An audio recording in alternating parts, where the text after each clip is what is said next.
നമ്മുടെയൊക്കെ വീടുകളിൽ നിത്യം ഉപയോഗിക്കുന്നതാണ് വിറകടുപ്പുകൾ. ഭക്ഷണം പാകം ചെയ്യുന്നതിന് വേണ്ടിയും മറ്റു പല ആവശ്യങ്ങൾക്ക് വേണ്ടിയിട്ടും നമ്മൾ വിറകടുപ്പുകളുടെ സഹായം തേടാറുണ്ട്. പക്ഷേ ഇതിൽ തീ കത്തിക്കുക എന്നത് വളരെ പ്രയാസമേറിയ കാര്യമാണ്. ഇവിടെയാണ് മിയോക്സ് തീക്കോലിൻ്റെ പ്രാധാന്യം വരുന്നത്. മിയോക്സ് തീക്കോൽ ഉപയോഗിച്ച് എങ്ങനെയാണ് വിറകടുപ്പുകളിൽ തീ കത്തിക്കുന്നതെന്ന് നമുക്ക് നോക്കാം. നമ്മൾ സാധാരണയായി ചെയ്യുന്നത് പോലെ അടുപ്പിലേക്ക് വിറക് ഇറക്കി വെച്ച് ഒരു പേപ്പറിൽ തീ കൊളുത്തി അടുപ്പിലേക്ക് ഇറക്കി വെക്കുക.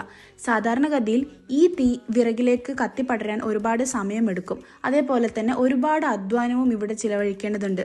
തീ ഊതിപ്പിടിപ്പിക്കാൻ വേണ്ടി ശ്രമിക്കുമ്പോൾ നമുക്ക് പല രീതിയിലുള്ള അസ്വസ്ഥതകൾ ചിലപ്പോൾ സംഭവിക്കാം. നിങ്ങളുടെ കയ്യിൽ മിയോക്സ് തീക്കോൽ ഉണ്ടെങ്കിൽ ഇതിൻ്റെ ഒന്നും ആവശ്യമില്ല. മിയോക്സ് തീക്കോലിനെ അടുപ്പിൻ്റെ അടുത്ത് അതിൻ്റെ മുനഭാഗം തട്ടാത്ത രീതിയിൽ വെക്കുക. നിമിഷ നേരം കൊണ്ട് യാതൊരു അധ്വാനവും കൂടാതെ തീ വിറകിലേക്ക് കത്തിപ്പടരുന്നത് നിങ്ങൾക്ക് കാണാം. മിയോക്സിൻ്റെ തീക്കോൽ ഉപയോഗിക്കുമ്പോൾ നിങ്ങളുടെ അധ്വാനം കുറയ്ക്കുകയും സമയം ലാഭിക്കുകയും ചെയ്യുന്നു. അതേപോലെ പുകരഹിതമായ ഒരു അടുക്കള എന്ന സ്വപ്നം മിയോക്സ് തീക്കോലിലൂടെ സാധ്യമാണ്. ഇത് ഉപയോഗിക്കുമ്പോൾ വളരെ പെട്ടെന്ന് തീ കത്തുന്നത് കൊണ്ട് തന്നെ വളരെ കുറച്ച് വിറകുകളുടെ ആവശ്യം മാത്രമേ വരുന്നുള്ളൂ.